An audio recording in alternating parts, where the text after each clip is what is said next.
So like over the weekend, I saw the Blue Light Bandits, and they were fucking incredible. Nice. Meg, so Andrew, you missed this. We went to Exhibit A Brewing Company, which I think we talked about on the last episode. We went and saw the Blue Light Bandits. Well, I'm like a big fan now. I saw them at a brewery earlier this year. That's how I found out about them. And now like cool. They are the center of my Spotify, which is incredible. Like if you go on any of my Spotify playlists, there is at least one song by the Blue Light Bandits on there. They're amazing, and someone could say you're a bit of a fanboy. I am. I'm a big fan, but I think it's really cool that they're a local band. You know, they're a Worcester band. They still do the cover band stuff at bars. Cool. But their actual like music, their actually recorded music is incredible. Like before we like started to sit down, I played one of their songs off. Well, you were in the other room. I played I was eating my salad. Yeah, you were eating your salad. Yeah, I was playing What You Started by the Blue Light Bandits. And I was dancing with a sandwich in my hand. I didn't really in the studio space, food. Oh god. That's not allowed. It's not allowed here. That's it. Show's over. I was in the doorway. You gotta leave. But counts. That song, I don't know. I didn't hear it until this weekend. I was, I went and saw them with a couple of my friends, and my buddy and I were hanging out the next morning. We went out drinking or whatever. Got up the next morning. We were like, we're still on a high from that. We had a blast. We were dancing and hell yeah. We were drinking. It was a really fun show. It's like they make music you can get up and boogie to. And so we were ripping through their Spotify, and we came over this song "What You Started," and I'm absolutely obsessed with this song. So like, it's no secret that we want them to come on the podcast. So we had emailed them. Be pretty dope. It would be pretty cool if they came on. So I hope they do. They're definitely interested in it. They said they really want to do it. We got to coordinate a time with them. But I really want them to play that song if they come. Yeah, I was peeping your emails. We're gonna get. You were sending back and forth with them. Yeah. So and they're great guys. Like I went up to them after the show the other night, and they're just awesome guys. Who was it that we talked to? Ethan? We talked to Ethan. Yeah. We talked to Ethan and Dan. They're both super sweethearts. I didn't meet the other guy. Mike, the drummer. He's awesome too. Yeah. Regardless, I think they would be really cool to bring on the show. So I think it's awesome. And if anyone listening hasn't heard of the Blue Light Bandits, look them up. Do it. You're really sleeping on a great band right now. Oh yeah. So more to come on that. But we should probably start the show. Welcome to Podcast of the Sky with Diamonds. Welcome. Episode 4. Meg, it has an awesome title for this episode. What's it called, Meg? It's Ramblin On Power Hour. Yeah, Ramblin On Power Hour. And we have to give a shout out to someone that named this episode for us. Ugh, I hate him. Kieran. I know you're listening. Shout out Kieran. Kieran shout out Kieran. This is Kieran's episode. We're all just living it. It is. It's true. Yeah, I saw him at work today, and he was like, "What are you doing for your podcast today?" I got like halfway through episode 3, and I was like, "Well, we're gonna do." I know we're gonna do Ramblin' On Power Hour, and he goes, "Excuse me, make sure you mention that I came up with the name for it. Also, shout out for him for coming up with the name of our podcast itself." Oh wow! Yeah. I thought you literally just wanted to name it after the song. No, I didn't realize that was. I had been struggling coming up with a title for like 3 days. And shout out to Kieran. This really is Kieran's world, and we're just living in it. And Kieran came up to me one day, and he was like, "Podcast in the Sky with Diamonds," and I was like, "Get the fuck away from me, go away!" And then I made a graphic for it. Oh my god, I love it. Here we are. I love it. So we need to have him on the show to talk about this. He wants to. Okay, he's already asked a few times. We're having him on the show. Kieran, please come on our show. We would love to have you. Him. This is going to be great. I met Kieran before. He was in the history program at school. Yes, he was. Yeah. I don't know Kieran, but I'm excited. He's amazing. But Kieran, I hate him. I can't wait to meet you. Shut Pretty up, cool Meg. Dude. We have a love-hate I've wanted to say that. I have wanted to say "shut up, Meg" in context this entire time we've done this show, and this I think is the first time. Please fact check that, but I think this is the first time I've done it. It is. That just felt so good. Ouch. Shut up, Meg. Stop. Don't do this. I'm having terrible flashbacks to middle school right now. Oh my god, yes. That's like the worst time anyone could flashback to his middle school. Oh my god. I don't like to think about middle school. I'm going to have nightmares. The worst time of my life was middle school. Yeah, that sounds about right. Yeah. It was, no offense to any of the friends I still have from middle school, but middle school fucking sucked. Yeah, middle school was rough. Does anyone really like middle school though? No. I feel like if middle school was like your favorite point in like your young life, then like you're a sociopath. Yeah, or that, or you're like the person who like it's like early peaked in high school. Like you are like the peaked in high school sort of person, because then it's like after that it's like you did okay and you had kind of fun at your like shitty town high school, and then that was it. No offense, but it sounds like literally everybody that I went to school with back in my hometown. Well, I hope none of them are listening. That's embarrassing. Yeah, they all understand. One of them even posted today, like this town is filled with washed up deadbeats, and I was like, you know what? Someone finally said it. Meg, are you sure they weren't quoting a Hobo Johnson song of some sort? It sounds like it from a Hobo Johnson song. Dude, that guy's coming to Boston. He is. Yeah, did you see he got on Tiny Desk? Yo. Oh, he did get on Tiny Desk? He did, yeah. They posted an article and a video about it literally last night or the night before. They finally got on Tiny Desk. Hell yeah. I remember I wasn't up. I'm not up on some of this stuff all the time, but my friend Grace sent me the video. You know Grace, she's tweeted at us before. Yeah. Sure. Totally. Well, you don't know her in person, obviously, but she's awesome. And she shows me a lot of new music and stuff. And she sent me this like video of like the thought of being so alone guy. Oh, that one. Hobo Johnson. What the hell is this? And I love him. It was awesome, but I was also terrified watching it at the same time. And I thought that was so cool. See, he just reminds me of like a new age Jim Morrison, so that's why I like him. He's so intense and in your face and different, and people love to hate him because of it. Because like, dude, I love his little pedo stash thing he's got going on too. It's fucking dope. I like watch how he even puts like in their music videos sometimes like the background work behind it and like what inspired him and what he cut out and whatever. And I think those tiny little endearing moments is why I like him more. So Hobo Johnson, if you're listening, shout out Hobo Johnson. Please come on our podcast. So I think one of the things I definitely wanted to point on was that I think it's cool that we have this platform now with the podcast to share like different kinds of music with people. And like, I think it's cool because we're all super fans of music. We're all always just listening to music all the time. Absolutely. I thought it would be cool if we all pulled up our Spotify accounts and just go through our recently saved songs, stuff we're like listening to right now. Okay. That we could tell people about. So, would anyone want to start? Let me pull up that stuff. Andrew's going to pull up his account. I'm going to let Andrew go first because the majority of what I'm listening to right now is like an entire album that I want to talk about. So we'll pause on Meg until the last. Okay, we can pause on Meg. Well, like, let's start with you. For me, like saved and like recently played are a little different because I don't save a ton of stuff unless I'm like specifically adding it to a playlist. Oh, okay. So let's see.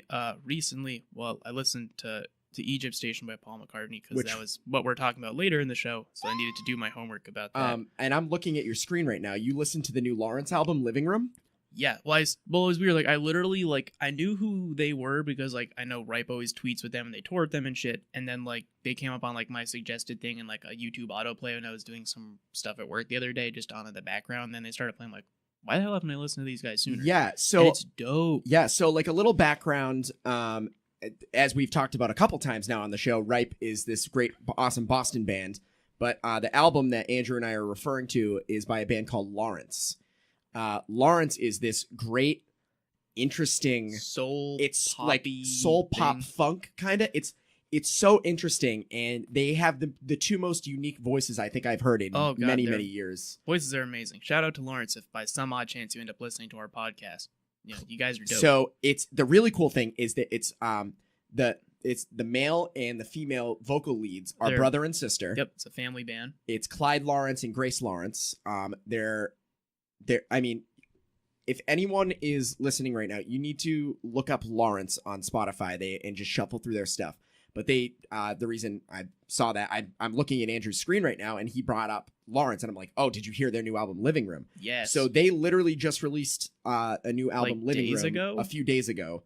And I hardcore listened to it all weekend. Like, me and my buddy Nick were going hardcore in the car the other day. Oh, yeah, dude. Like, it's so good. It's so good. And it's really interesting because there's like they're pumped up, like their actual jam kind of stuff, like where there's horns and everything, and then they have these like softer songs on it, and it's just really a really nice contrast. Oh yeah, and like it's supposed to be, at least so the album description goes, talking about like, you know, being like an awkward young person, like trying to like navigate through love and life and all that fun stuff. Which like I haven't got to listen to all the album yet, but still. it's awesome. It's cool. So if you're looking for a couple of songs to listen on there, there's a song called the Heartburn song, which is my favorite song on the album. Okay, haven't heard that one yet. The Heartburn song is really cool. It's very, very high energy song. Okay. The horns, it's really good. The single track off the album is a song called Probably Up, which is really cool. It's got this like nice synth thing going on in the chorus. It's really nice. Okay. And then there's a song called Make a Move on there. That was the one that got me into it. That one, like, whoo. I was just gonna say, Make a Move is really good. I would start with Make a Move and then work your way through that. But honestly, you could just throw them on shuffle and they're really good. Oh yeah, I immediately threw them on shuffle after YouTube suggested I listen to Make a Move. I'm like, well, shit, like falling down a rabbit hole here. Yeah, and I think that's what I love most about music streaming services is you can so quickly fall down a rabbit hole of a genre of music. Because they make it so easy with the shuffling, the shuffling of songs and everything. Yes. Yeah. I mean, that's how I discovered Ripe. I discovered them on a Spotify weekly playlist like I've talked about, and I just went down the rabbit hole. So I think I'll let you continue, but no, it's okay. Shout out to Lawrence. You guys gotta go look them up. They're absolutely. Awesome. So then after that, I listened to the new Ninja Sex Party album, Cool Patrol, because they're gonna be on Conan tonight, the night we're recording, which is the 17th of September. So they're going to be on Conan O'Brien tonight, which, like, I've been a fan of them for years because I originally started following them on YouTube through Game Grumps. But, like, they got, like, this chance to play on Conan, which is, like, nuts. Yeah. Like, you know, they sell out shows and stuff. Like, they're going to be on, like, a late night show now, which, like, and a legit one nonetheless. So I went and listened to their newest album, which, like, it's hilarious. They're a comedy rock band, but there are, like, some legitimately good songs. Like, the musicality behind it is all very there, and, like, the vocals are amazing. So I listened to that the other night. Off of that album specifically, the two songs I really enjoy or a couple of songs I really enjoy are the one they released is called Danny Don't You Know, which, like, you should look up the music video for on YouTube because, like, Finn Wolfhard from, like, Stranger Things is in it. Oh, it's that? Okay, yeah. Okay, I heard about this. Yeah, he's playing a young version of the singer because they look exactly alike except a couple feet shorter. Oh my god, yes. Okay. I know exactly what you're talking. So I follow him on Instagram and I saw him posting about this. Yeah, so he was in that music video and it's, like, it's a great music video. It's very heartwarming. Talks about the whole thing about, like, being, like, awkward as fuck until you're in your 20s and then, like, finally hitting your stride, which, like, you know, as a bunch of young 20-somethings is great. Nope, I'm in my 20s and I have not hit my stride None of us. whatsoever. Well, yeah, that's the whole thing. Is like there's there's a line in the song which says you're going to be in an awkward phase from ages 12 to 29. So like it'll probably be until I'm about 79. Oh, that's so cool. I'm gonna have to look that video up. That's awesome. Please do. I'll send it to you. So yeah, the band is again called Ninja Sex Party. Yes. Right? Okay. I'm just making sure everyone NSP. is taking notes. Of sorts. I'm taking mental notes. Of course. And then the other one I think is really funny off it. It's called Orgy for One. Oh God. The song, how does that work? Well, the premise of the song is, yeah, Danny invites a bunch of women over for an orgy, but the response is lacking. So he says, he just ends up doing it himself. Oh God. Come to Spencer's Gifts where I work, and I'll hook you up with everything you need. Oh my God. For an they need to sponsor us. This would be the perfect podcast for Spencer Gifts to sponsor. Let's call corporate. I'll let him know. Do it, Meg. I'll let him know. All right, and then I guess a couple other stuff. I was listening to Vacationer the other night because that's like a very chill, laid-back music, and I had a hella long night. I'm like, I just need something chill to listen to while I take a shower. Way too late. And then other than that, just a bunch of other random playlists that I made, like my workout playlist and like a random classic rock playlist. That's awesome. The normal stuff. The normal. I mean, Andrew stuff I'm listening to. Definitely, Lawrence was a huge thing this weekend for me. I was just really, really into that this weekend. Obviously, the Blue Light Bandits, which I just talked about. A couple of other things I've been into recently. For those of you that are up on new music releases, Hozier, who was the singer that wrote the ballad Take Me to Church. If you've heard that on the radio, it was the most unbearable song ever. Hozier released that in 2012 and didn't put out any new music until literally last week, which I don't know how he got away with. But he was basically like, I got famous too fast. Yeah. I'm scared. Oh, for sure. But Hozier, if you know of him, his other music outside of... it's not that Take Me to Church isn't a great song. It is. It was just so overplayed that I'm sick of listening to it. Super oversaturated. But it's a great song. But his other stuff on that album is like... amazing. One of the most perfectly songwriter. One of the most perfectly sound albums ever. It's in my opinion. I love it so much. And so I've tweeted at him a couple times, like, please release new music. Like, I need some. And then he you finally listen to you, and then if you look on the inside cover, if you like flip it upside down and like hold it up to a ray of sun, it says for Mike Miller. Yeah, and then pull like Nicolas Cage in National you have Treasure. to get the lemon juice and the lighter and the hair dryer. And then it'll say this was actually all for my and then boy it'll Nick lead to Miller. a clue, which leads to another clue. Which and leads then to I'll have to another steal clue. then I'll have to steal George Washington's fake teeth. You'll actually, inside the molars. You'll have to actually jettison yourself out to space. Get that like golden record that's in that fucking probe that's now outside of our solar system that has a bunch of random music on it, and you have to play it backwards. And then you hear the thing. Okay, that's how we do it. Okay, yeah, that's it. We've just exposed our plan. So I don't even know where I was. That was such a rant. Hosier. Hosier. Yes, Hosier. You got to check out. He just released a new EP. It's called Nina Cried Power. Which is actually the title track on the EP. It's 3 songs, or 4 songs, I think. No, maybe 3. I'm not sure. It's 3 or 4 songs. It's short, which is an EP. But you got to listen to it. Hosier still got it after however many years, 6 years. It's still great. He's got Nina Cried Power, which is obviously the single off of it, and it is a song he did with Mavis Staples, the very famous soul singer. And it's fantastic. He's got this bombastic choir going while he's singing. And I like that word. She's singing, and they're talking about very powerful females. It's really cool. And then he has another song on there called Moment Silence, which sounds like it could have been written for his previous album. Like, it sounds like something that would have fit right in with it, and it's good. So if you haven't already checked out the Nina Cried Power EP by Hosier, definitely do that. I got into Bahamas a little bit. I don't know if anyone knows the band Bahamas. They're pretty good. They toured with Jack Johnson this summer. Mm-hmm. But they're interesting. I like them a lot. I didn't. They showed up on my Spotify Weekly, and I was just like, "What is this?" And I saved a few songs from there. And then I've been into Kaleo. Kaleo. I don't even know how you pronounce it. Kaleo. I don't know. It's that European band or whatever. They're from like Iceland or some shit. Iceland. Yeah, I think they're from Iceland. Kaleo. Okay. Like they're good. Like I've listened. Way Down We Go is one of their songs. Way Down We Go is their big song. But I've been listening to them recently. They're really good. That album AB is fantastic. So if you haven't checked out Kaleo, other stuff. Meg showed me Mount Joy, which I know she'll probably talk about. Hell yeah, I'll talk about Mount Joy. Please. I mean, if anyone wants to know what we're listening to, get in touch with us. We all have our own playlist for the show, but we all have our own individual playlists we can share with you. We're always listening to music. Share your music with us. We'll share your music, our music with you. Oh yeah. Oh, and the Dip, obviously. The Dip. If you guys haven't heard the band The Dip, very similar sounding to Lawrence. I know of them because they came up on the suggested thing for Lawrence when I was on their Spotify page on the sidebar. Yes, they showed up in my Discover Weekly last week, and then I put it on my Weekly Diamonds. And I started freaking out because I was like, the Dip. I need to check my Meg, yeah, you listen to the Dip, Meg. Yes, yeah, I've been on the Dip for probably like mid last year. I found out about them. I'm happy I stumbled upon them. My buddy Nick was with this weekend. He sent the shout out to Nick. He sends me a lot of music. We send music back and forth with each other. We're bros like that. But, Nick. He showed me the Dip, and I'm like super into them. Their song State Line is an amazing song, and then they released a song recently called Sure Don't Miss You, which is amazing too. So check out the Dip if you haven't heard of them. And then Meg, what are you listening the French to? Onion Dip. What am I listening to? Yeah, Meg. I recently, within the past few weeks, actually found a singer-songwriter from Canada whose name is Mac DeMarco. Oh, you just found out about him? I just stumbled upon him. I saw him at Boston Calling this year. Yep.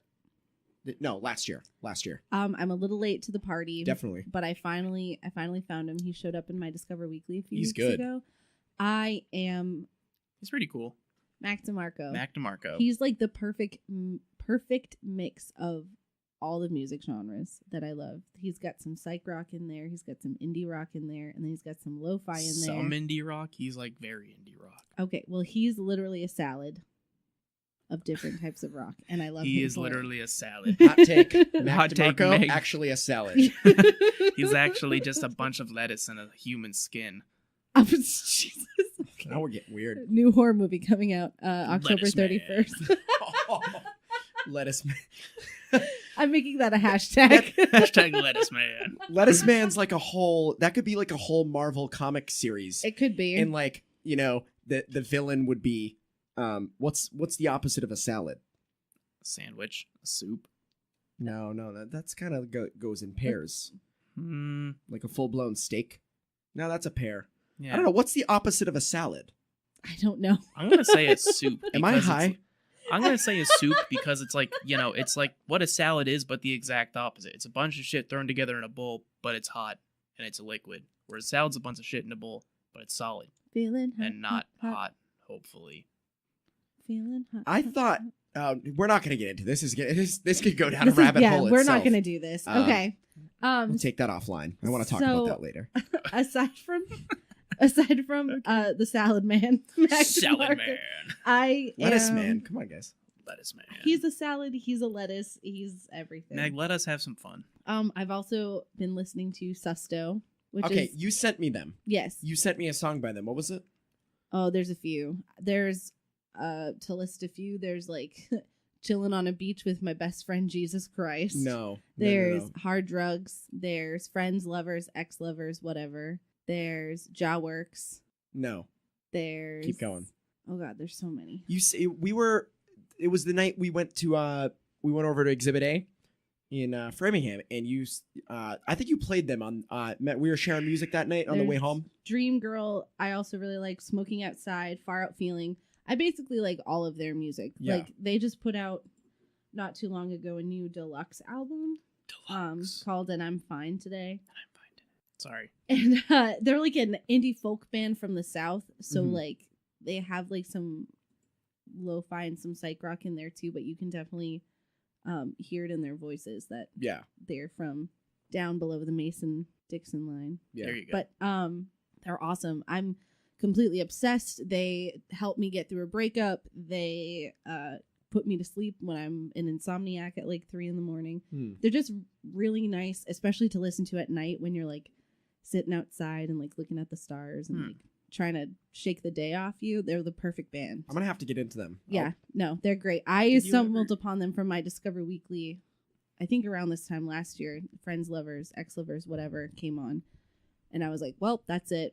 I'm a fangirl now. Did you ever? There's like a band I sent you a little while ago. Their name is very similar to Susto. That's only why I remember.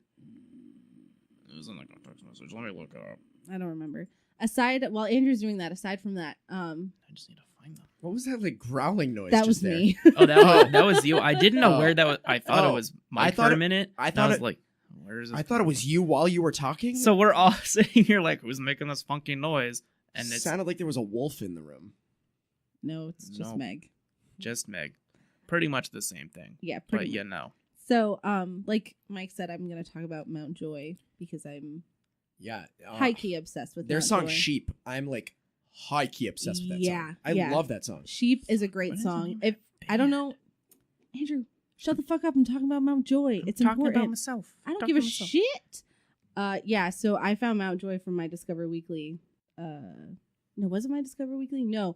My songs in my library had run out, and you know when Spotify it like kicks in when it starts just making a radio off of the stuff you listen to. Yes, they came on like Meg's songs radio, or whatever, and it was Sheep for the first time, and then from there I found Astrovan, which was another single. So that's really good. So is Sheep? So walk me through this. Is Sheep their most popular song? I think so. Okay. Yeah, it's also very it's so political. So my big thing is when I get into a new band, like when I got into Ripe, obviously the first song I heard was Downward, which is like it's one of their major hits off their new album. Yeah. Yeah. Are you good, dude? I'm singing the song. Okay. So like Sheep was the first song I heard, and I got super into it. And I was like, this is probably their most popular. I hate when I get into a band and my favorite song of theirs when I'm listening through their stuff for the first time is but I think that's the case with all bands that release a big single. There's like two versions of Sheep. There's their original single version of Sheep, and then there's Sheep. Hold on, Andrew, I see your hand. I'm just keeping up so we know. And then there's Sheep, like the version that's on their album that they put out a little while ago, and like that one's fine, but I prefer the one that they dropped as a single versus the one that's on their actual album. Personally. So I think the one I heard was probably the single then. It's just a little more rough and raw sounding. Like it's not so like there's not as many like studio edits or like mixing done. It's like super instrumental. Sort of demo. Yeah, demo-y. a little bit. But Yeah. I prefer that anyway. Like even with some of the older albums that I listen to, when they put out their anthologies and stuff, I always prefer the rough cuts and all that fun stuff to the studio albums. But that's just me. Yeah, I'm a big demo guy myself. It just I think it just kind of depends on how much I like the song. Yes. Like this is gonna sound super. And I'm a 15-year-old girl, and I do have the music taste of a 15-year-old girl. But Maroon 5, the 10th anniversary of Songs About Jane, they released all of the demos of all the songs they had prepared for that album. Oh, get out! That's pretty sweet. And it's on Spotify. You can go look it up. It's so fucking cool. Yeah. And there's songs on there that never made the album, but they put the demos out on Spotify. There's a song called Woman that they did for that album, and I think that's probably my favorite Maroon 5 song is Woman, and it's a demo, and it's like this B-side that never made the album. It's really neat. I love that. I'll check it out. Yeah, I'm excited. I think you'd like Woman. It's very Probably. It starts off and it sounds like he's making this beat in GarageBand, and then it just the piano kicks in. Jesse Carmichael from Maroon 5, awesome, love that guy. But yeah, the piano just kind of kicks in. It's neat. Andrew, you had your hand raised. Yes, the name of that band that I was talking about was Sego. Sego. Sego. They're like a very cool, like they're like I don't really know how to describe their sound. They're very like it's like kind of electronic, kind of like punky, kind of chill at the same time. Shoegaze is what you could throw them in. Vaguely. I don't even know what shoegaze is. It's the first time I've ever heard that. You know what? I'll talk about that later. That can be my other topic. Okay, perfect. Because I can talk a little more about that. Okay. So for all the shoegazers out there, you watch me try to botch shoegaze history. All right. And then what I've been having on repeat, as I'm sure you all can imagine, is Paul's new Egypt Station. Yeah. What? Meg listening to Paul McCartney? I know, no, Meg, crazy, you like hate right? the Beatles. Why would you do that? I don't know. I wrote a little mini review for it today. God. Lay it on us, dude. Oh God! Please read it verbatim. It's rough. Verbatim. Okay. So Egypt Station, I named it Meg's Play-by-Play. Okay. So, Paul's latest and most brilliant album since Ram, a quirky concept piece that ties in all the best parts of Paul that we love so much as we see him grapple with his past and reinvest. Why did I use that? Reinvent. Yes, reinvent what it means to be subtly raunchy in a new age pop song. Paul continues John's legacy, preaching about peace and his own take on our political climate as he sort of rips into Trump a little bit on one of his tracks. Nice. Which one was that? If you know. If not, I do know. My bad for calling you out. No, it's okay. I know like one. Where is it? Despite repeated warnings. Oh, just by the title, I could kind of assume where this is going. So despite repeated warnings is Paul talking about the political climate a little bit. It combines new recording and producing techniques while still maintaining what makes Paul, well, Paul, as he calls back to the nostalgia of the White Album, Abbey Road, and his own solo works. Ooh. Interesting. He does. So he ties a little bit. It was beautifully written. Thank you. You did such a great job with that. It's almost like you're some sort of English major or something. Weird. Anyway, it's a rough cut. So like the opening track is basically just like sounds that you would hear in like a train station. There's car horns beeping. There's some mumbling. It's a concept album is what, and I love that the album he put out for the first time in 5 or 6 years is a concept album. He did it so well. He created the first one in the first place with Sgt. Pepper's. Like he's good at what he does. So from there, like it goes with those like, you know, sounds that you would hear in a train station to a subtle, angelic, melancholy choir, which crescendos into his first song, I Don't Know, which is really reflective, kind of somber. He's thinking about his past behaviors, his decisions, his relationships, and he's reflecting on who he is as a person, which I thought was amazing. It's soft acoustic strums. There's a piano, so it's what Paul knows best. Well, this is my favorite Beatle. As we know, I would prefer Paul McCartney's solo over the Beatles any day. I think he is the band to me, and I'm going to get a lot of hate for that, but yeah, it's okay. But I like him. I think he's a really interesting guy. Like he's had an interesting life. You know, seeing all these recent, he's doing a lot of press right now, obviously, to promote this album, and seeing all these like stories float out about stuff he did in the past, like the when the thing about him masturbating with John Lennon Yeah. and that was fucking doing weird. drugs. Yeah, it's just weird shit That's like not that. even the first time he's told that story. Everybody thinks it's new, but he talked about it back in the 70s in a magazine interview. So it's not the first time Paul's brought it up. He's and I'm not really open like, about it. That's fucking weird. It Like, is. don't get me wrong, but I think it's just interesting that he's opening up in ways like this as part of the promotion of the new album. No, I think it's cool. And it first started when he did that carpool karaoke with James Corden Yeah. back in June. And he did a few of his songs on there. It's nice to see him kind of reinvent his own style. He went back to Abbey Road Studios to record it. Oh, cool. First of all. So like he went back to his roots. He like sat down in that studio. He even did a live show with James Corden there, I think. Oh, neat. Not too long ago. Yeah, it's awesome. So I really like that song, I Don't Know. It's the first technical track on that album. It kind of reminded me of Golden Slumbers a little bit. Yep. If Golden Slumbers from... I have no idea what you're talking about, but I'm going to nod my head and say, yep. Okay, so those who are familiar with the Beatles' work on Abbey Road know that Golden Slumbers was part of the little mashup they did with like the last few tracks, which were kind of just like bits and pieces of songs that they fit together. Yep. It kind of reminded me of that.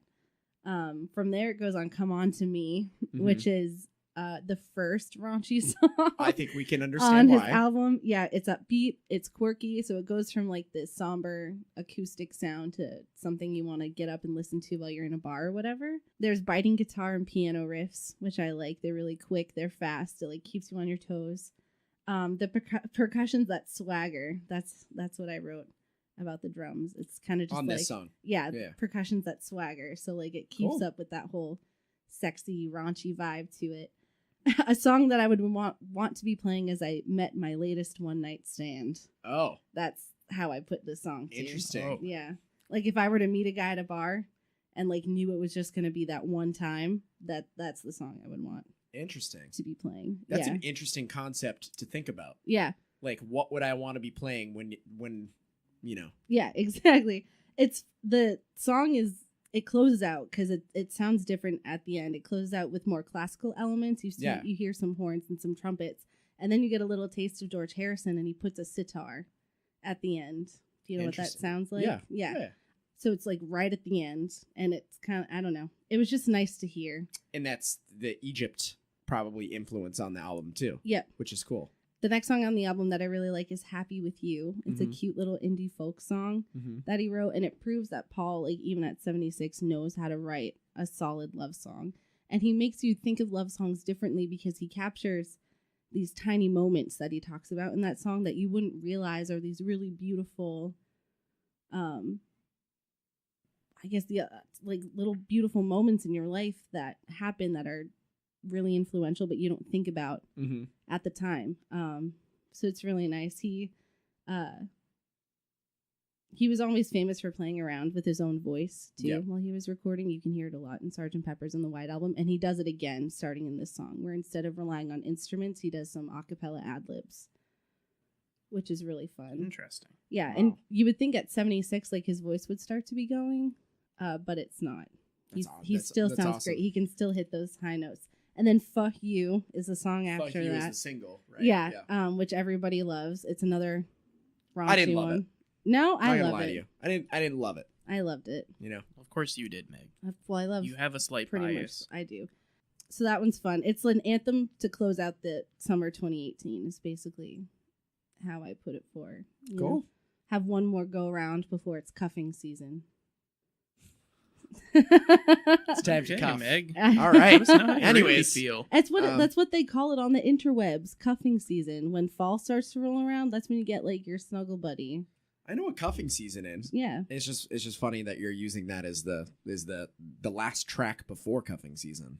Yes, I would say so. I'm trying to relate to the youths. Meg, we are youth. And then the last song on that album that really struck a chord for me was Dominoes. A literal masterpiece. Like Paul has not written that good of a song. So I think out of all of the descriptions of all of the songs you just listed off, I'm gonna listen to Dominoes first. Yes, because you said it's a masterpiece. It is. I feel like I gotta get on there and probably fight you on that because I'm probably not gonna think it is. It's such a beautiful song. I'm gonna listen to it. I don't remember if I heard that one, but when I listened to it, not to cut you off. I'm sorry, but I want to kind of talk about what I liked on it too. Okay. Cool. I liked the last track on it. It's called Hunt You Down /Naked/Sea-Link. I thought that one was really cool because it didn't strike me as like traditional Paul McCartney in a sense. Like it, at least for me, is not someone who's like well versed in Paul McCartney's solo career. Like, if you've listened to Ram, it calls back a lot to like the Uncle Albert era.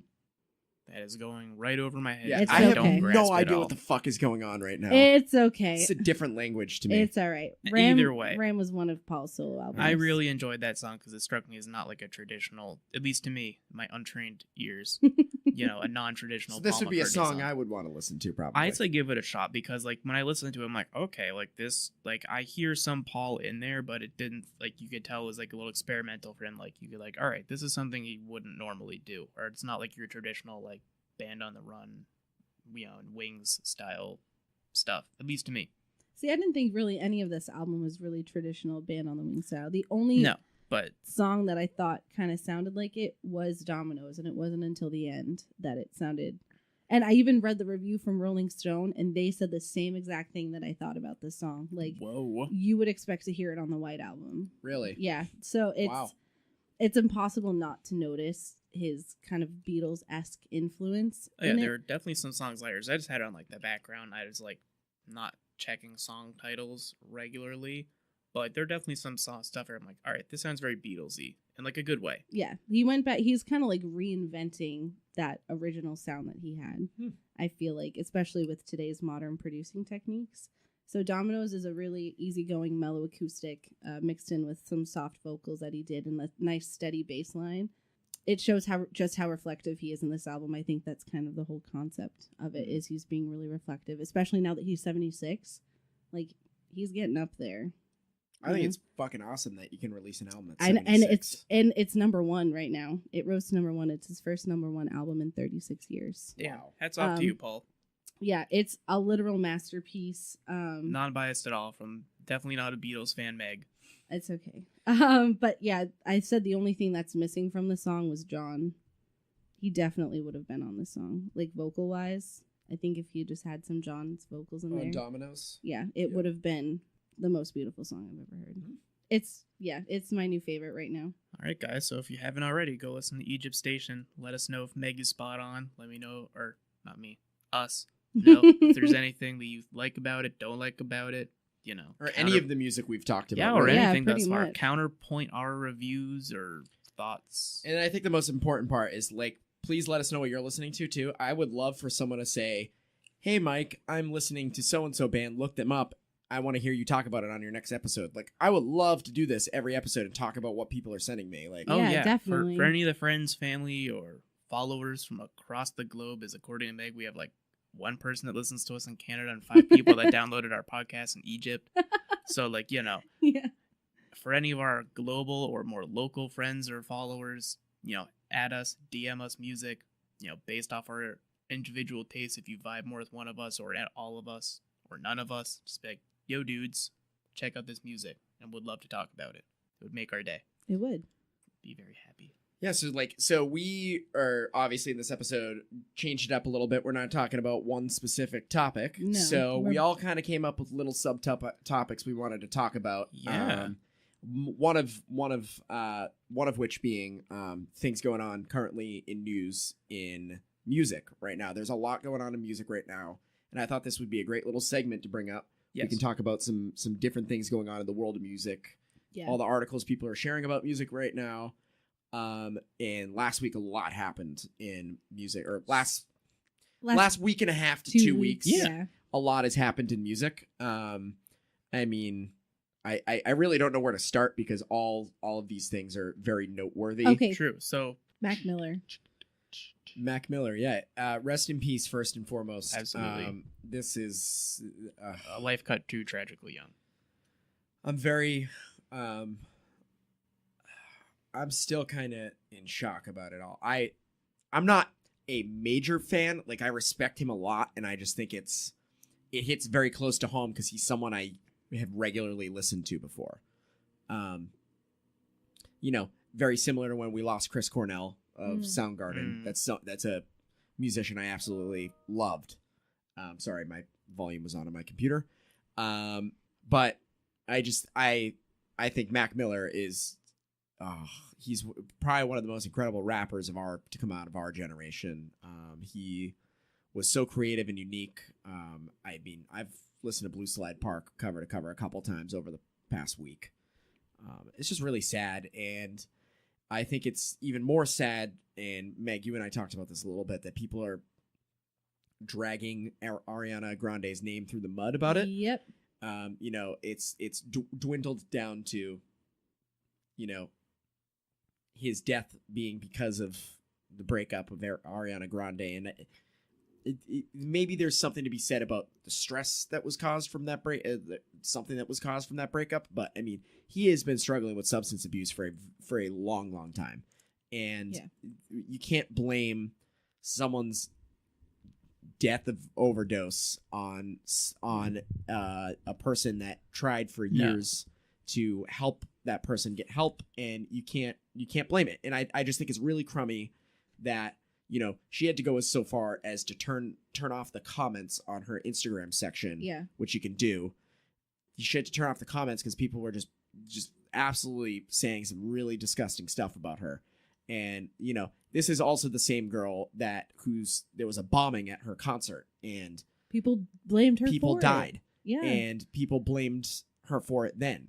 And I just feel bad. It's just absolutely, I can't imagine how she's feeling too, as someone that tried to help him. And I just think it's sad that his whole death has become about her rather than about opening up a conversation like we always say opiate about crisis in hip hop. Like, exactly. It's running. It's not just rampant. hip hop. It's the world. We're experiencing this incredibly terrible epidemic where people are overdosing, and there's nothing. And I'm not saying there's. I shouldn't say. I should back up a little bit. I don't know, but it just feels like every time this happens, people say, "Oh, you know, we shouldn't." I don't. I just found the article that I was looking at, called "Mac Miller's Death and Hip Hop's Growing Lean and Opioid Addiction." Mm-hmm. So, like, obviously, especially living in New England, we know what it's like for the opiate crisis to be running rampant. He was never a friend of mine, but my freshman year at Framingham State, I learned that someone that I'd gone to school with in childhood and up through middle school had passed away of a heroin overdose. Mm-hmm. And at 18, that really opens your eyes, because you never expect for something like that to happen. And I would like to put on the record for those ladies listening, it's not your job to save somebody. Mm-hmm. And you are not held responsible for their actions. As heartbreaking as Mac Miller's death was, and as shocking as it was, I mean, it's so sad, and Ariana tried her best to help him through it. It took her a week to publicly talk about it, like on her Instagram. And all she could say was like, "My dear friend, I'm so sorry I couldn't help you." But it's not. And she felt like that. She felt this obligation, like she had to, and it's a disease. It's not something you can fix. It's once you're in that hole, you're kind of in that hole, and it's just very. I feel. mean, Ariana's already bearing the load of this on her own. She doesn't need everybody else in the world commenting on her social media about why it's her fault, because she already feels that way, even though it's not her fault. And that's not fair. She should not have to feel that way for getting out of a toxic, unhealthy relationship. It just sucks. It sucks that it does suck. We lose such incredible talent like that to such a horrible disease. And we see it time and time and time again. And it seems like it's gonna continue. No one talks about it. Nobody talks about it. They mourn. All their music goes straight up to number 1 on the charts. You know, very obviously, you know, they become a martyr to art and to music, because, you know, all the best artists are these depraved, addicted, sad human beings, but no one wants to help them, and no one, you know, wants to talk about it afterwards. And as I'm looking up these articles, I guess Bow Wow just opened up about his substance abuse struggle too. So, like, it's so heartbreaking that Mac Miller died. It is. And he was such an incredible musician. Yeah, he was. And he was a really good artist. And I don't usually listen to hip hop, but I listen to Mac Miller. It was cool. I saw videos, during all the aftermath, people are posting throwback videos and stuff like that. And his Tiny Desk performance. There's one, he's playing the piano. He was an incredible piano player. He was an all-around good musician. So it's just, it breaks my heart. It's tough. That was tough news to watch unfold. So if you haven't ever listened to Mac Miller, I know that's the shitty part about it, but he was an incredible musician. He had a lot of talent, and that was known. I mean, that's why he was able to blow up so fast. He had this creative way of rapping, and it was so catchy. Mm-hmm. I was listening, like I said, I was listening to Blue Slide Park over the weekend, and I was just like, I forgot how fucking catchy and awesome his songs were. He's one of those artists that like went off the beaten track that mainstream seems to be so fond of. It was like he was did the his big own thing. He was the big mixtape guy. Yeah, like he grew out of this mixtape era of rap, and it was really cool. It's awesome. But some to not get some of it's somber, but we don't want to bring you guys down or anything. But it is important for us to talk about it. And also before we get off that, if any of you guys need help, find help, or if you know your friend needs help, get your friends help, because the people that are famous get their deaths talked about, and it becomes a big issue when they die in opiates. But you know a lot of people that are probably suffering too. So if you know someone suffering, try to get them help. Yeah, I think that's probably where we should leave that. Definitely. Speaking of rappers, though, you guys heard that Kanye West hosted the PornHub Awards. Sure did. He made that wonky-ass Roblox video that's like a minute and a half or 2 minutes and long. they're looking at the ceiling the whole time. Yeah, well, Kanye isn't, but so Lil Pump, the other guy, the little fucker that's on the... little mumble rapper. That's on there. He's like looking at the ceiling the whole time. And they just look ridiculous. They're wearing these giant like block costumes. And I don't get it. Like, it was so funny. So many people have copied it, and it's just become this big like internet meme sensation. Dank meme. But I just think it's funny that Kanye West hosted and was the creative director. Or didn't host. He was the creative director of the PornHub Awards. Mm-hmm. Good for you, Kanye. Which means he designed like all the staging and stuff like that, which I think is absolutely ridiculous. And it he went on Jimmy Kimmel after this got announced that he was the creative director.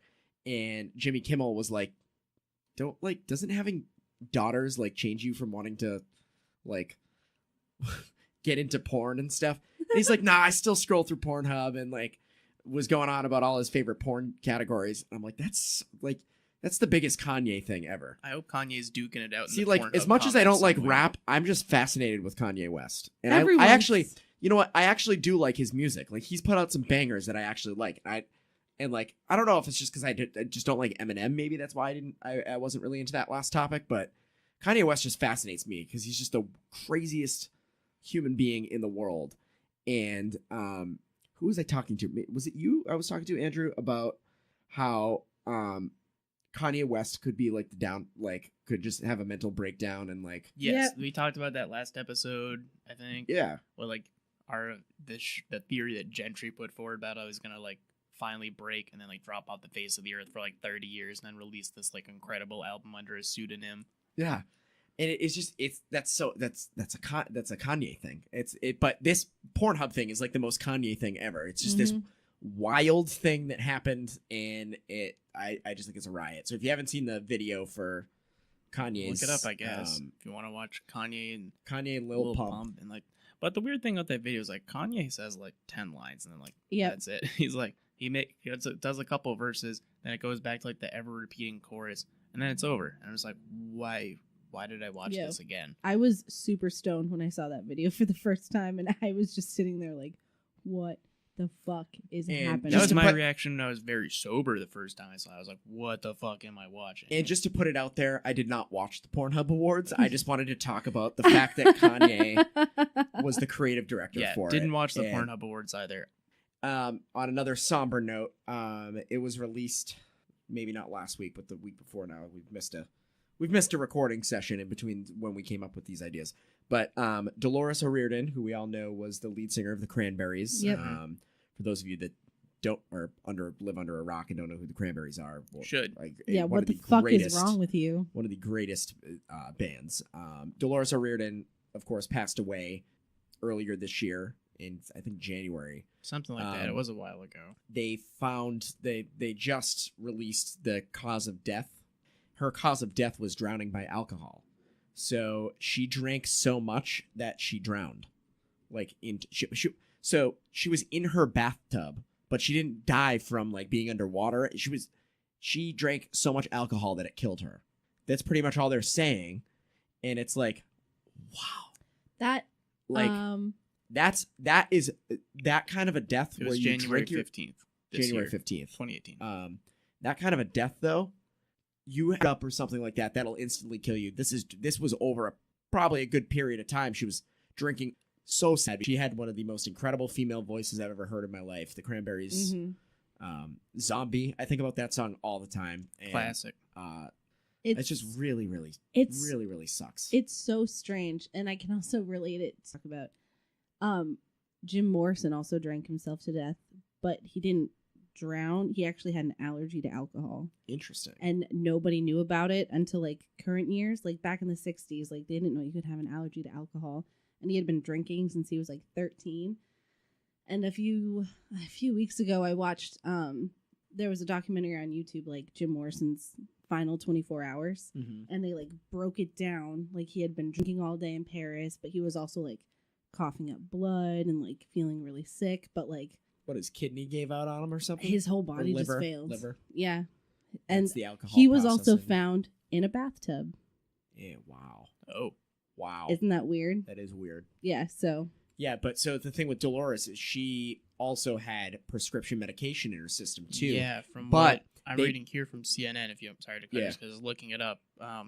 So according to the officer in the scene, he found 5 mini bottles in there near the tub, as well as a bottle of champagne in the room, along with containers for prescription drugs. Toxicology tests found that O'Riordan had therapeutic amounts of medication in her blood, but more than 4 times the legal alcohol limit for driving. So she had like a safe-ish amount of drugs, at least from what I'm understanding, therapeutic meaning, but she was really drunk, which probably didn't mix well with whatever medicine she was on. Mm-mm. Yeah, that's unfortunate. It's just like they announced a tour at the end of last year that they were going to go on tour this year, and they were going to play the House of Blues in Boston. They announced they were going to play the House of Blues, and I was like all hyped up for it. And then the day before tickets went on sale, they canceled the whole tour, and I don't even remember why, but they canceled the tour. And then it was like a couple months later, and she was gone. But it was that they were about to go in the studio to record. Wow. It's just like, I would have loved to have seen the Cranberries with. Oh yeah, for sure. That's crazy. But that was released. It's a current music news thing. Substance abuse is real, guys. Just briefly touching on it, Apple is taking over the world, as we all know. They just released the new iPhone XS Max or iPhone XS Max or whatever, some bullshit. But Apple. I have Apple phones and an Apple Watch, and I drink the Kool-Aid. But they're taking over the world. There's going to be a time where Apple owns everything in the world, and it's just going to be insane. But Apple I thought was really interesting, acquired. It was released last year that they were going to, but they had to get approval from the European Union to purchase the company Shazam, which is a European company. And the European Union launched an investigation back in April, find out if Apple was breaking any like privacy issues by buying this company and creating a more of an advantage for them to have their Apple Music platform compete and beat out a lot of the other music platforms like Spotify, because Shazam is an app. For those of you that don't know, you can take your phone out, hit a button, and it'll use the microphone on your phone.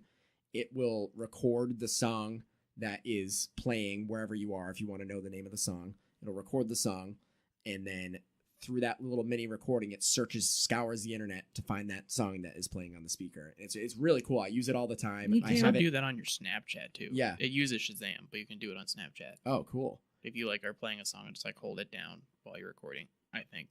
Oh, interesting. I'm not very versed in. I didn't know that, but I use it all the time because I'm always like looking for that next song that's gonna bring me down the rabbit hole, and so I have it linked to my Spotify account. And when you do that, it automatically takes that song and adds it to a playlist on your Spotify account, which is really cool. That's awesome. So I went through the other night. I haven't looked at the playlist in a while, and I went through and was playing all the songs that I've Shazammed over the past year, and it was pretty interesting. I was like, wow, that was a song that I Shazammed, and I'm super into this band now. It's really neat. Mm-hmm. So I thought that was just really cool that Apple is purchasing that company in their next line of total world domination, their thing, and they're going to build it in. They're going to use that technology in Siri, which is why they're purchasing it, because that's competing with Siri being able to say, "Hey Siri, what's this song?" Okay, some good old.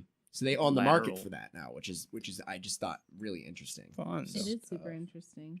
But yeah, that was my current music topics. If you have any others you'd like us to talk about, send them our way. What are we going to talk about next? I don't even know. Let's jump in. Andrew. Let's jump into something here. I have a couple. My two random topics are both to a degree history/educational related, because I'm a huge dork like that. So, always up to you guys which one you want to do first. I'd like to hear about the Marshall Plexi. Sweet. I think it's really cool. Buckle in, kids. We're going back in rock history. This is interesting. Like Andrew and I were talking about it offline. No, I know. Earlier. I've seen the video. I watched the video yesterday. So interesting. It's fucking awesome. It is. So, the too long didn't read is basically the Marshall Plexi it's a very famous guitar amplifier that was made according to the Marshall's website, it was made and said about the 60s. There was an actual date on here. I had it right in front of me. About 1967 to 69 technically it's produced from 65 to 69. It's weird, the technical model number for it is like the 1959 something or other, but it's commonly referred to as the Marshall Plexi because the little front panel on it's made of plexiglass. What makes this amplifier so important to overall music history is it was the first 100-watt amplifier, because way back when in the 60s or late 60s, early 70s when this thing was produced, you couldn't really mic up an amp like you could today. Like, PA systems were very much still primitive, whereas today if you go to a show, you're more than likely the guitarist or bassist or both of them have their amps mic'd up and it's played through the speakers, around the stadium, around the club, whatever. But since you could do that back then, you just had to have a hella loud amplifier so everyone could hear it. And Marshall originally started by cloning a loud Fender amp, and he kept improving on it. And by running two 50-watt capacitors in unison, he was able to make a 100-watt amplifier, which is stupid loud, for a lack of better terms. And this was used on many, many famous recordings by many, many different famous artists that use it in different ways. The way I kind of like to think about it is music equipment is kind of like the random ingredients in a chopped basket. Depending on who you give it to, they're going to do something totally different with it. So it was used by Jimi Hendrix at Woodstock. It was used by Eddie Van Halen on Van Halen 1. It was used by Jimmy Page at some live shows. It was used by Pete Townsend from The Who. It was used by Slash from Guns N' Roses, among many, many others. I'm sure I am not listing off the top of my head. But it's really neat because it was just this first big thing, and it's kind of created the image of a rock star, if you will. When you think of a rock guitarist, you probably think of the dude with the guitar and the big wall of fridge-sized amplifiers behind him. And that's kind of what the Marshall Plexi really got popular as, is it was the amp with the big 4 12-inch speaker cabinet below it. So that was what people did just to get it super loud. I think it was originally Pete Townsend from The Who came into Jim Marshall's shop and was I need a really loud amplifier. So they're all right, we'll try to make one. And they ended up making the 100-watt Marshall Plexi, which is now super famous for its crazy tones. And there's plenty of cool videos and history about it. I already talked about how it was the first 100-watt amp. It was developed by Jim Marshall in the 60s, and it was, like I said, it was used on tons of famous stuff. And the fact that it was 100 watts at the time was groundbreaking. Nothing like it had ever really been done yet. And then if you guys want to see what it looks like, if you go on YouTube or maybe our source page, if it's on our website source page, I'll put it on there. It'll be put on there. There's a video of because I have it up my tab, I can tell you whose it's from. It's from Pete Thorne on YouTube, but it's essentially the Marshall Amp Company let Pete Thorne borrow an actual vintage Plexi with a 4x10 Marshall cabinet or 4x12 Marshall cabinet, and he turned everything up to 10. The industry quote unquote term for that is diming it, as you turn everything up to 10.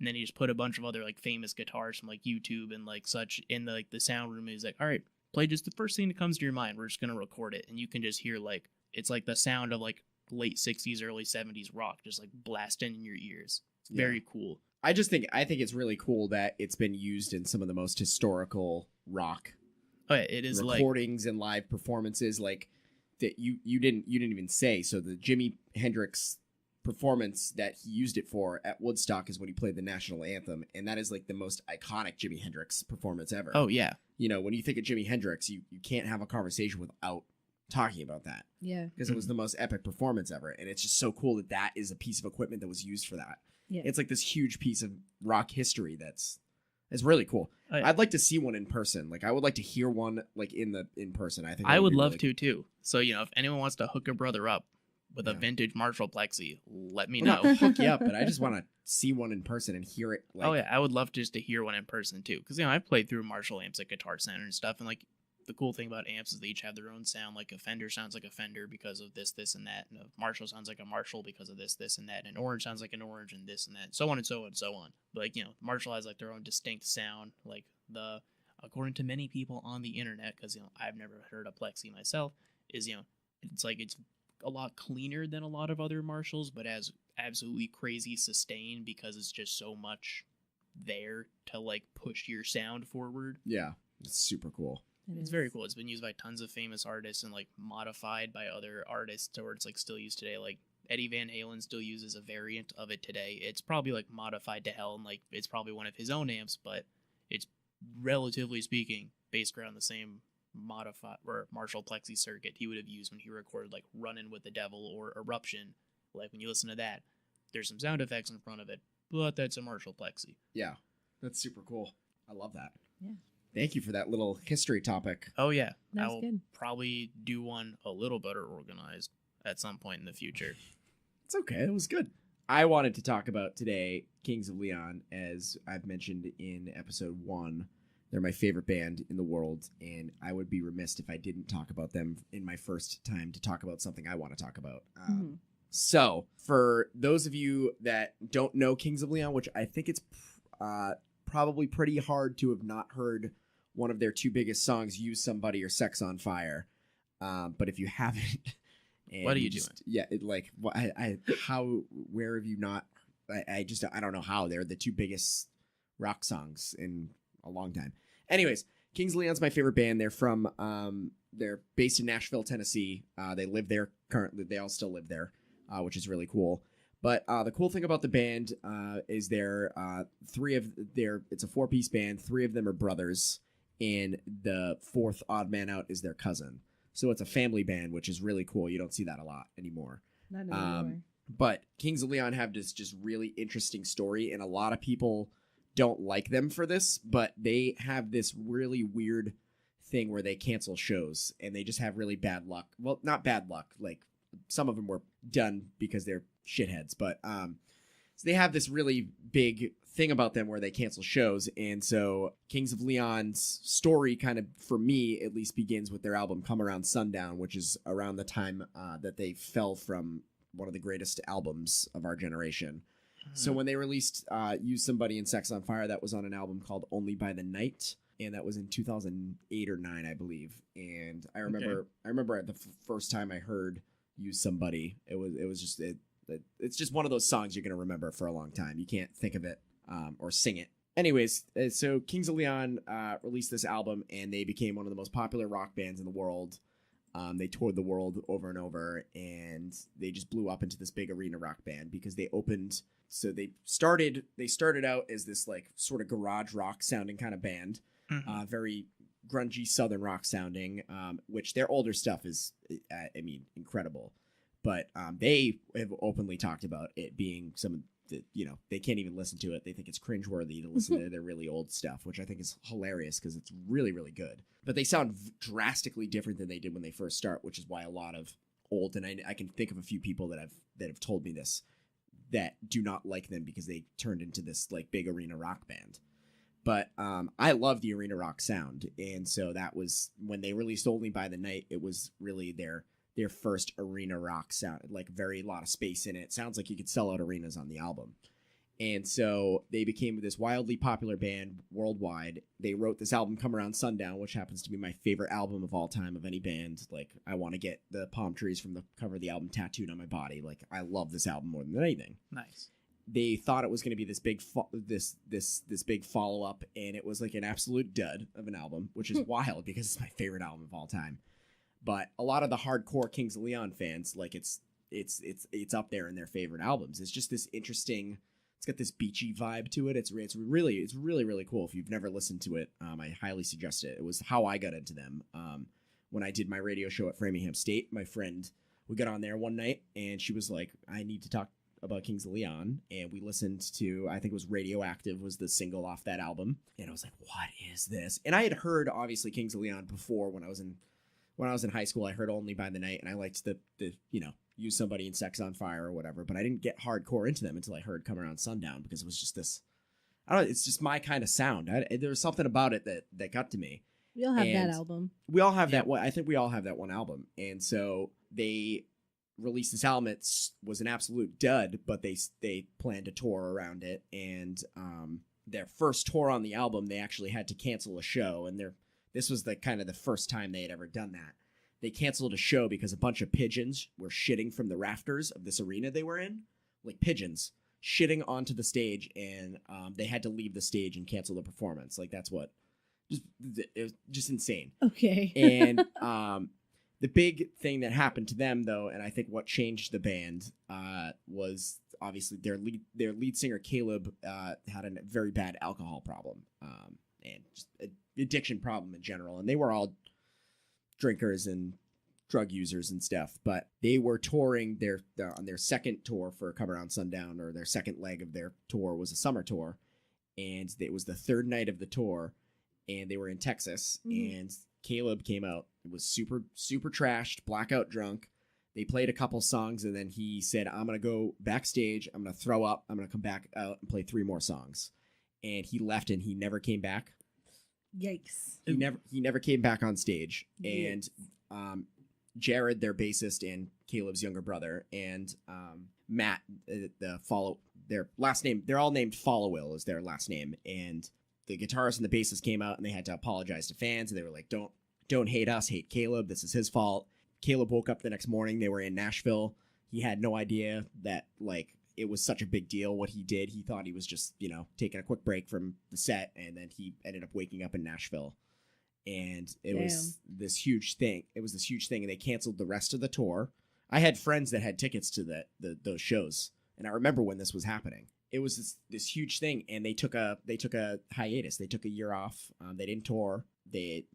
Matt, who also was he's their guitarist and their cousin, he got sober. A lot of them kind of did their own thing. They were, and Caleb hates, that Come Around Sundown didn't have any success. And so they were now like this underdog. They fell from like being one of the best rock bands in the world and selling out arenas and stuff to being people talking shit about them all the time because they can't hold their shit together, and they're just alcoholics and stuff. And it was really shitty. Yikes. And I missed all this. I became a fan a couple years after all this happened. But they became these underdogs. And so I remember when I got into them, they were in the process of writing their album Mechanical Bull, which was also, I think, was their biggest dud of an album. There's only a couple songs on that album that I truly like. It was crazy because everyone hated them, and then they just jumped right back to kind of where they left off from Only by the Night, selling out arenas. They did this huge tour. They were doing festivals, and they became in the public eye again. And it's really cool. And I've met and gotten a lot of people into them or over the years that I've listened to them, but they just have such an incredible story. They have a documentary called Talahina Sky about their family and stuff, and they've just become my favorite band. Their songs mean a ton to me. I mean, you have that with the Beatles. Mm-hmm. I do. I have this with Kings of Leon. I just have this deep appreciation for their music. So I've seen them a ton of times. I've seen them 9 times, I think now. Nice. I did a bunch of shows on their most recent run they released an album in end of 2016 called Walls. And it's an acronym for We Are Like Love Songs. Oh. And it is, I love Walls. It's incredible. And it sounds very different than a lot of the stuff that they they had been doing. And it's a nice departure, but so I was in New York City, so they played the Today Show and the day of their release of Walls, and my buddy Nick and I drove down and went in the middle of the night, stood in line to get into the Today Show to see them perform, which was probably one of the coolest experience I've ever done for a band. One of the craziest things I've ever done for a band. It was so neat to be so close to them, and they were like interacting with people in the crowd. It was just so interesting. And their big claim to fame is they just get on stage and play. Mm-hmm. There's no theatrics. There's no talking. You know how a lot of bands get on stage and they just kind of start talking and they go on rants and stuff, which is great. You know, Eddie Vedder has some of the best rants in rock. He does some really cool stuff. Mm-hmm. But I think one of the things I like so much about them is they're kind of assholes. They just get up there and they play their music and then they get off stage and they don't really talk. Like Caleb says, "We're Kings of Leon," like once in the show, and that's it. They don't really interact with the crowd. And so I had seen them last summer at Mohegan Sun in Connecticut. It was a Saturday night. And I don't know if you've ever seen a show at Mohegan Sun or any other casino. I have not. But casinos are very well known for just giving tickets away to gamblers. Mm-hmm. Oh, okay. So they didn't sell out this show. So they gave a lot of tickets away to gamblers just to fill the arena. Saturday night, obviously, you think it's going to be this big show. And they get about 2 songs in and their drummer gets up. And I had never heard their drummer say anything. Like, none of them really talk into the microphones, which is... Mm-hmm. So their drummer gets up and stands up on his kit and he starts yelling. He starts screaming at the crowd. And we're all like, what the fuck is going on? He was like, "Get up off your fucking asses and start dancing. I see you all back there sitting down. It's Saturday night, not Monday night. Get the fuck up and dance." And it was like, it took the band by shock too. They all turned around and were like, "What the fuck?" Like they couldn't even believe he did this. And it was just so cool. I was like, that's so badass. And like, I'm a hardcore fan. So like, I'm jumping around and dancing and going wild at this show. And the coolest thing was me and my buddy Nick, who I've seen a ton of the Kings of Leon shows with. Him and I were on the rail right up in front of the stage. Mm-hmm. And at the end of the show, he got up off his drum kit, walked right up to us and handed us each a drumstick. And then he got us each a set. He got me a set list. Hell yeah. Pulled a set list amazing off and gave me a set list. That's so cool. It was the coolest fucking experience ever to be recognized by someone you idolize. Oh yeah. It was the first thing he did. He didn't even wave. He got up off the kit. He was making eye contact with. We watched him walk right up to us, making direct eye contact with us. And he handed us each a drumstick. And he was like, yeah. Fuck yeah. Because we were going hard. I wasn't really on my phone a ton, which is, I mean, I like to take videos when I'm at concerts, but this was like my favorite band. It was the first time I was like, it was the second time really. It was the second time I was rail, but there was something about this night and I was just like, this is so fucking cool. And it was neat. I was like in the moment enjoying it with my favorite band, with one of my favorite people. And it was just this surreal thing. And to have him walk up and recognize that was like the coolest thing that's ever happened to me. Yeah. And then, sorry to keep rambling on, but that's what the name of the episode is. But I just saw them in Atlantic City with my friend Tina, who had never really, she knows of them, but hadn't known a ton of their stuff. And so like, I went all in. I was like, I made her a playlist. I was like, you need to listen. These are the key tracks you need to listen to. Like being a super fan, Mm-hmm. And I was like, this is exactly probably what they're going to play. I just nerded the fuck out. And we went and we had probably one of the best times I've ever had at a concert.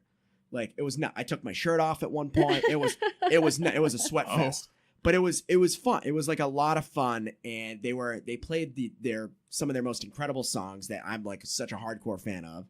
It was just, nice. It was so cool. Nice. And it was at another casino. I saw them at the Borgata Casino in Atlantic City. And this was about a month ago. So it was really cool. So shout out to Tina for taking that dive with the hardcore fan. But I'm happy you could experience that. It's cool. Like seeing your favorite band never gets old. So no, for sure. Definitely not. Kings of Leon, really cool. Check them out. They're hopefully going to be recording new music soon. I hope. For God's sakes. But if Paul McCartney can put out new music at 76, I'm sure Kings of Leon can continue to put out new music. Yeah. So, this year was cool. They didn't do an official tour this year. They did a couple one-off shows. They did a couple festivals, and then they did a 2 shows in New York City, and then 1 show in Atlantic City, and then they did one at the Gorge earlier this summer. But it was like this they didn't tour this year. It was cool. I had to travel to see them, Nice. which was really neat. So Makes it even more worth it. it Absolutely. But I yeah. had to travel. I went to see Paul in Syracuse, New York, and drove 5 hours with one of my best friends, Kaylee. does. So cool. Shout out to her and her parents for making my dream come And true. I haven't really traveled for shows. Like the furthest I've gone I saw OAR down in Nashville last year. That's the furthest I've gone for a concert. It's a lot farther than I've gone for a concert. It's worth it. To me, it's so worth it. I would go all the way to California for a concert. And I didn't go for the concert. Like I had a trip planned, and I went to the concert while I was there. Right. Just And I happened to coincide. And then I saw Walk Nice, the Moon in happy Nashville accident. earlier this year. That was Walk the Moon. If you've never seen Walk the Moon, you need to see them in concert. They blew my mind. I really was not expecting them to be as good as they were. I have a And lot of respect for Walk the Moon. They're an incredible band.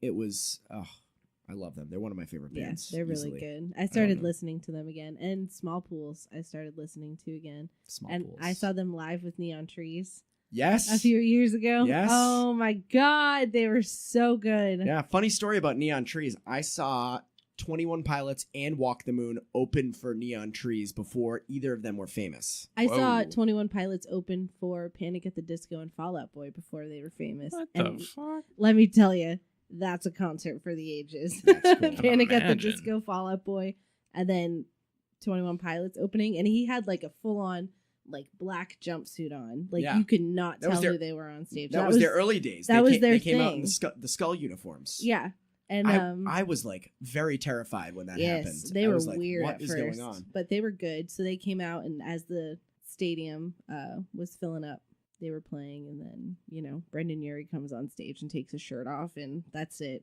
It's over. Who cares about 21 Pilots at that Yeah. point? Yeah. It's like an almost naked Brendan Urie screaming into the microphone. How Yeah, you but- fucking doing? But Good. Panic at the Disco Not was better famous now. at that point. 21 Yeah. Pilots wasn't. No. Yeah. Yeah, no. And it was hilarious because like 21 was opening for Panic, and then Panic was the opener for Fall Out Boy. Yeah. It was like my dream come true. Yeah. Super cool. Emo dream Very come cool. true. Loved it. Pop the bang punk. started growing out. But yeah, I saw them my freshman year of college at Framingham State. Like the first weekend I was there, Mm-hmm. went up to Lowell. It was awesome. Okay, I thought the way you were saying, I'm like, wait, they were at Framingham? What? No. Okay. No. Okay. We went to Lowell. We got anything else? Yeah, Anything I- else good. Yeah. I said I would kind of explain shoegaze music earlier, so Oh, I yeah, guess yeah, I'll yeah, vaguely yeah, talk about Yeah, I that. have a little Jim Morrison thing to talk about too. Cool. So I'll talk a little bit about shoegaze. Shoegaze was a genre of music that sort of originated in like England-ish in like the late 80s. Ish. It's one of those things like late 80s is like depends on like it's one of those weird things like depends on what album you really qualify as that Yeah. in your own personal thing. Generally speaking, started in the late 80s in England. According to Wikipedia, is a sound characterized by an ethereal mixture of obscured vocals, guitar distortion, and effect feedback with overwhelming volume. And the term shoegaze comes from like was originally sort of like a dig at these artists because the genre is, as this definition says, very effect laden.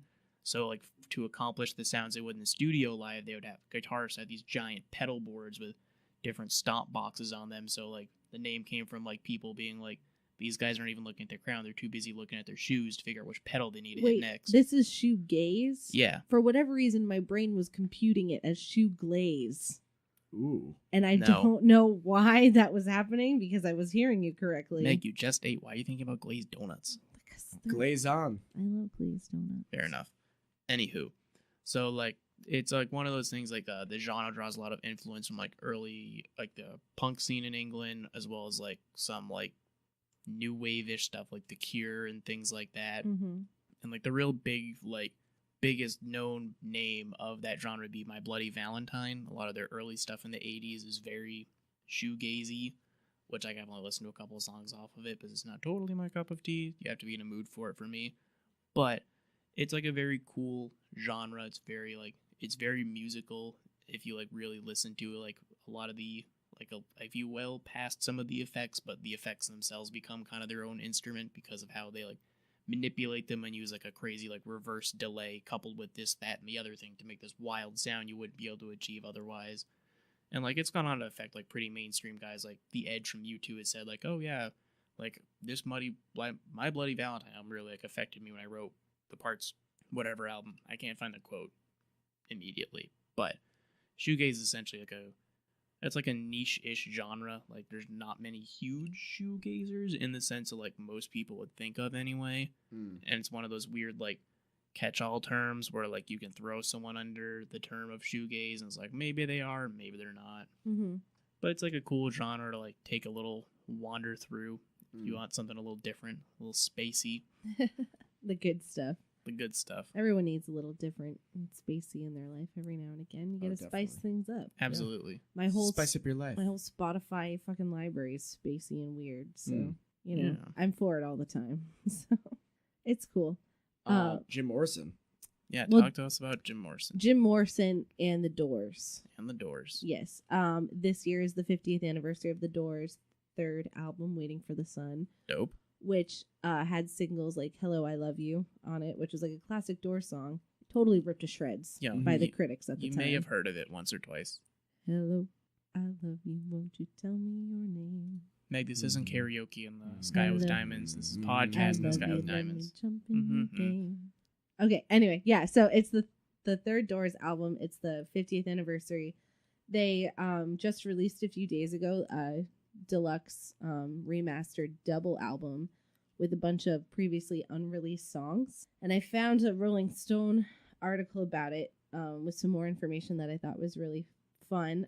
So it's gonna be, there's 14 previously unreleased Doors songs on there. 9 are rough mixes, which were cuts from like original recordings, which were just like chilling out in some archives by one of their engineers and mixers, Bruce Botnick.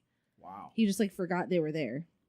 Wow. That's pretty wild. Yeah, he says, I prefer some of these rough mixes to the finals as they represent all the elements and additional background vocals, different sensibilities on balances, and some intangible roughness, all of which are quite attractive and refreshing. Which is nice because, like I said, a critic, I pulled up the original review for this album, and this guy totally he ripped them to pieces. Really? Yeah, and I, as a Doors super fan, I'm very personally offended. I bet. Was Waiting for the Sun the Doors' best album? No. Was it still good?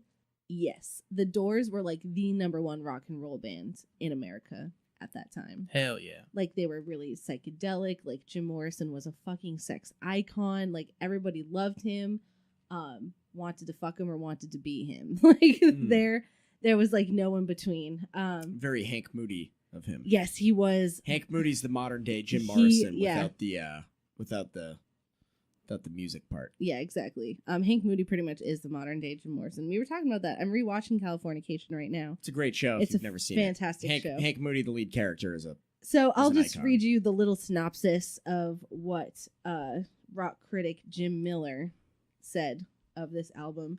Waiting for the Sun is a respectable, if unimpressive, third album. It at least represents an advance over Strange Days. First of all, fuck you, Jim Miller. Strange Days was a great album. It was the Doors' second album, and it was fantastic. It had People Are Strange on there. I just got it from Turn It Up in Northampton, and I'm psyched. It's a great album, so fuck you, Jim Miller. Jim Miller's my uncle. Which personally offended by that. Wow, drama in the podcast now. Sorry, I bet your uncle's a great fellow. No, he's not really my uncle. Okay, cool. So Strange Days, which had a knack of sounding like the Doors' first album, only not as good. Nevertheless, the Doors are not a particularly exciting hard rock band. Fuck you. Yes, the Doors are. Jim Morrison was all over the stage all the time. He commanded his audience like he was a preacher, spitting out sermons. Like that's how good he was. Like his fans were devoted to him. I'm 23 years old in the year 2018. Jim Morrison has been dead for 47 years, and I'm still devoted to him. Mm-hmm. This guy don't know shit. Yeah, sugar. Okay, he says, and Morrison is something like rock music's equivalent to Rod McEwen. Whether all this adds up to the praise that has been heaped on the Doors in some circles is open to question. As for the music, great rock it isn't, but then Morrison is supposedly our generation's sex symbol. Anyway, the cover is pretty. Who does this guy think he is?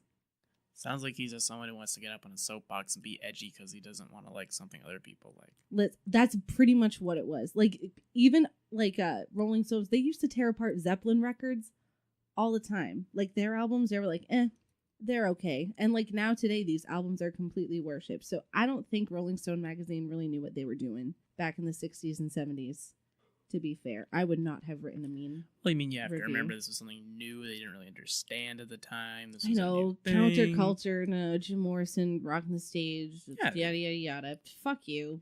They were awesome. They were experimental. They were different. They should be respected for that. You're damn right. Fighting against the man. Yeah. You hear? Y'all here? Yeah. Jesus. Yeah. So it's on Spotify. Like, you can go and buy the vinyl. You can buy the CD, you can whatever, how the fuck you want to do it. But if you want to stream it, it is on Spotify. I looked it up. It had the side A and the side B. Also, fun side fact: Paul's new album, Egypt Station, is on cassette. Wow. Huh. They're selling it on cassette. Sorry, just like a little side note there. I really want cassette to come back because it's coming back. It's coming back. I'm too late into the I'm too late into the I should collect records because now everyone's doing that. I want to fucking be the first person that starts collecting cassettes. Well, here's the only thing, though. Cassettes are an absolute garbage audio format because literally every time you listen to it, it slowly degrades the audio quality of the tape. Damn. You should get on the vinyl. Whereas, like, technically, the same thing happens with vinyl, just at a much less noticeable rate. Yeah. Really?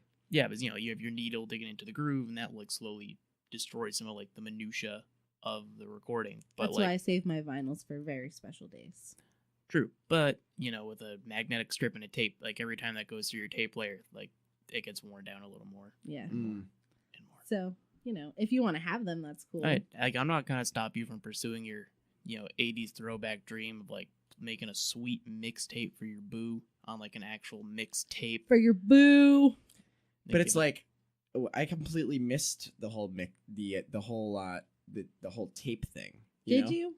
My mom was still like recording CDs to tapes to play in the car when I was little, so I didn't miss out on it. When I was able to, I had the Walkman CD player. I didn't have the Walkman cassette player. Oh yeah. See, I grew up with and cassettes. Then I preferred them. All the cars still had the cassette players in them. Mm-hmm. Yep. And I used to have the little cassette to audio converter for my iPod Mm-hmm. in my 99 Buick Century for my grandparents, and that thing was awesome. Cassettes are just cool.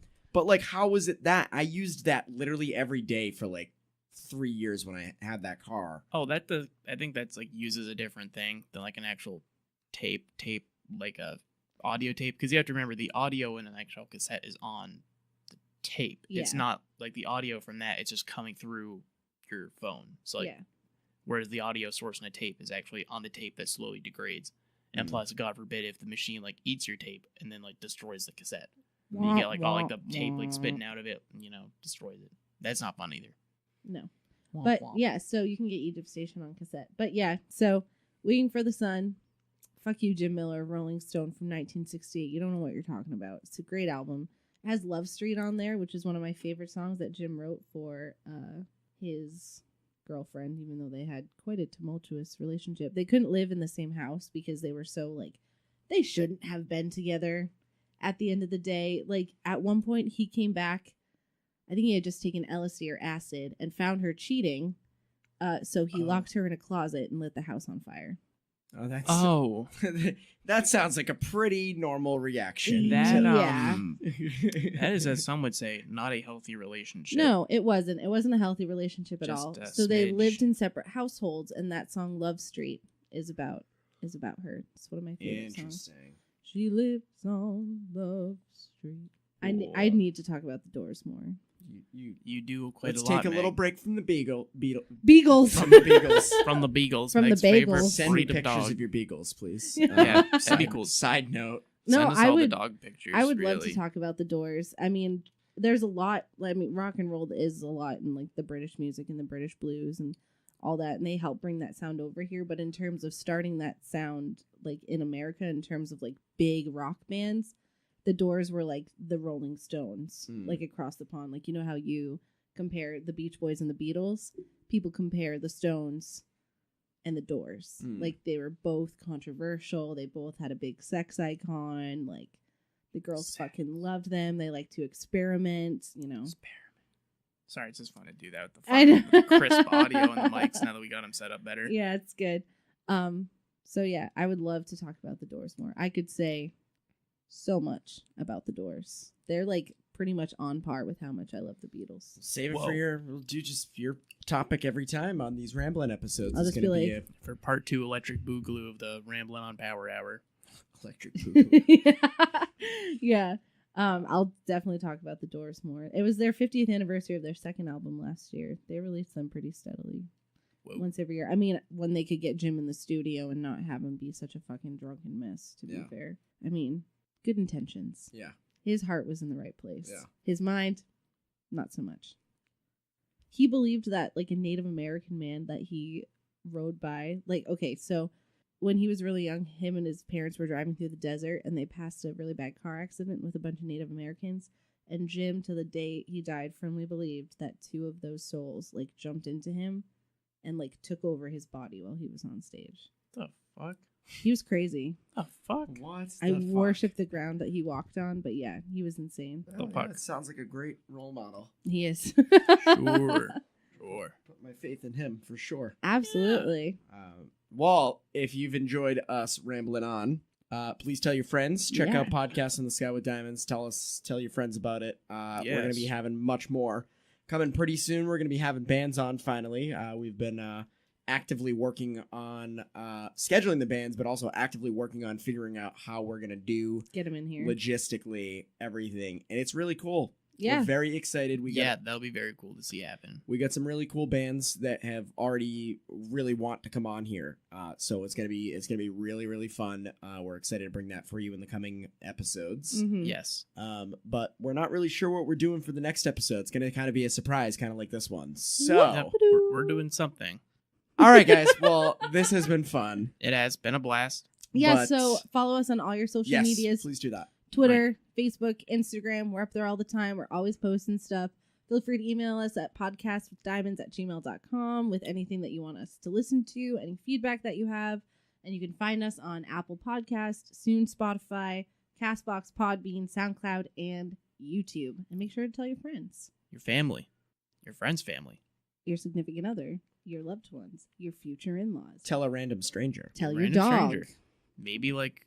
My dog likes listening to my podcast. Maybe just like print a poster of our logo and just like put it on like a light pole in your town where like all those other random like local show posters seem to end up. That'd be cool. That would be cool. If you do that, send us a picture of it and we'll definitely put it on all our socials and give you mad shout outs. Yeah, you can find us at podcast_sky. Why are you looking at us like that? Nothing. I'm just tired. I know. Me too. It's been a long day. It has. All right, guys. Thank you so much for listening. We'll see you next week. Yep. Stay safe. Later.